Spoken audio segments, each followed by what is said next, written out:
ജെൻസാണ് അത് പൊടി തട്ടി എടുക്കേണ്ടത്. എന്തൊക്കെ ടാലൻസ് നിങ്ങളുടെ ഭാര്യമാരിലുണ്ട്. ഒത്തിരി സ്ട്രെസ് കൂടുതൽ എടുക്കുന്ന ലേഡീസാണ് ജെൻസിനേക്കാളും, ഇല്ലേ? മാക്സിമം നമുക്ക് എൻജോയ് ചെയ്യുന്നതും ഹസ്ബൻഡിൻ്റെ കൂടെ ട്രിപ്പിന് പോകണമെന്നും എല്ലാ കാര്യം ഭയങ്കര ആഗ്രഹമുണ്ട്. പക്ഷേ നമുക്ക് വീട്ടിലെ കാര്യങ്ങളും അല്ലെങ്കിൽ പല കാര്യങ്ങളോട്ട് മെൻ്റലി സ്ട്രെസ്ഡാണ് നമ്മളെപ്പോഴും. അതെന്തുകൊണ്ടാണ്?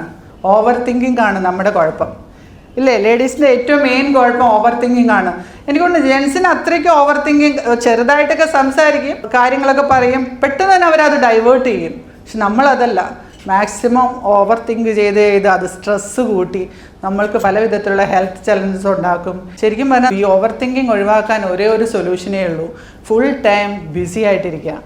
ഇപ്പം വർക്ക് ചെയ്യുന്നവരാണെങ്കിലും വർക്ക് ചെയ്യുന്ന നമുക്ക് ചിലപ്പം നല്ല സാലറി കിട്ടുന്നുണ്ടാവും, അല്ലെങ്കിൽ അതിൽ നമ്മൾ പാഷനായിട്ടായിരിക്കും. ഇപ്പം ടീച്ചർ ജോലി ആണെങ്കിൽ തന്നെ അതിൽ പാഷനായിട്ട് ഉള്ളത് കൊണ്ടായിരിക്കും നമ്മൾ ആ ജോലി കൊണ്ടുപോകുന്നത്. ഇഷ്ടത്തോടു കൂടിയായിരിക്കും ആ ജോലി തുടങ്ങിയത്. പക്ഷേ ഇപ്പം ചിലപ്പോൾ ചോദിച്ചാൽ അവർ പറയും, അത്രയും സാലറി കിട്ടുന്നുണ്ടല്ലോ, ജോലിയിൽ വലിയ താല്പര്യമൊന്നും ഇല്ലാന്നേ പറയാറുള്ളൂ. പക്ഷേ സൈഡായിട്ട് എന്തെങ്കിലും പാഷൻ, ലേഡീസിന് എന്തൊക്കെ കാര്യങ്ങൾ, മൾട്ടി ടാലൻറ്റഡ് ആണ് ലേഡീസ്. അത് നിങ്ങൾ ജെൻസാണ് അത് പൊടി തട്ടി എടുക്കേണ്ടത്. എന്തൊക്കെ ടാലൻസ് നിങ്ങളുടെ ഭാര്യമാരിലുണ്ട്.